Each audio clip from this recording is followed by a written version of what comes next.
સરદાર ગુર્જરી ડિજિટલમાં મહત્વના સમાચારો પર એક નજર. આણંદમાં ધાર્મિક ટૂરનું આયોજન ન થતાં એડવાન્સ લીધેલ રકમ 2.75 લાખ 60% વ્યાજ સહિત પરત ચૂકવવા કિંગ્સડેલ હોસ્પિટાલિટી એન્ડ સર્વિસીસ લિમિટેડને ગ્રાહક કોર્ટનો હુકમ. આણંદની સામરખા ચોકડીએ એપીએમસીની સામે સ્લોટર હાઉસ બનાવવાનો વિરોધ. સ્થાનિકો દ્વારા કલેક્ટરને આવેદન અપાયું. આણંદ જિલ્લામાં અનેકો રેશન કાર્ડ ધારકો રહ્યા સિંગતેલથી વંચિત. અઠવાડિયાથી સર્વર બંધ. ઢચકા ખાતું હોવાથી સ્લીપ નીકળતી ન હોવાની પરેશાની. વઘાસી ફાટક પાસે ટ્રેનની ટક્કરે આવતા આણંદના યુવકનું મોત. ઠાસરાના કોટલીડોરામાં અકસ્માતમાં ગંભીર ઇજાગ્રસ્ત કનુભાઈ રોહિતને બંને બાઇક ચાલક માલિક અને વીમા કંપનીએ સંયુક્ત રીતે 2.50 લાખ ચૂકવવા હુકમ. ખંભાત તાલુકાના નગરા ગામના ખોડિયાર માતાના મંદિરમાંથી 4.76 લાખના આભૂષણો થયા ચોરી.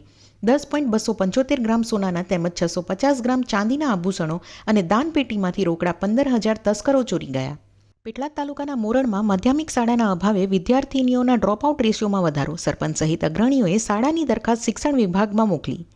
ખંભાતમાં પ્રેમીએ મિત્ર સાથે મળીને સગીર પ્રેમિકાની હત્યા કરી લાશ કેનાલમાં ફેંકી. 2 માસ પૂર્વે ખંભાતમાં રહેતી સગીરા ઘરેથી ભાગીને પ્રેમી સાથે સરખેજમાં રહેતી હતી.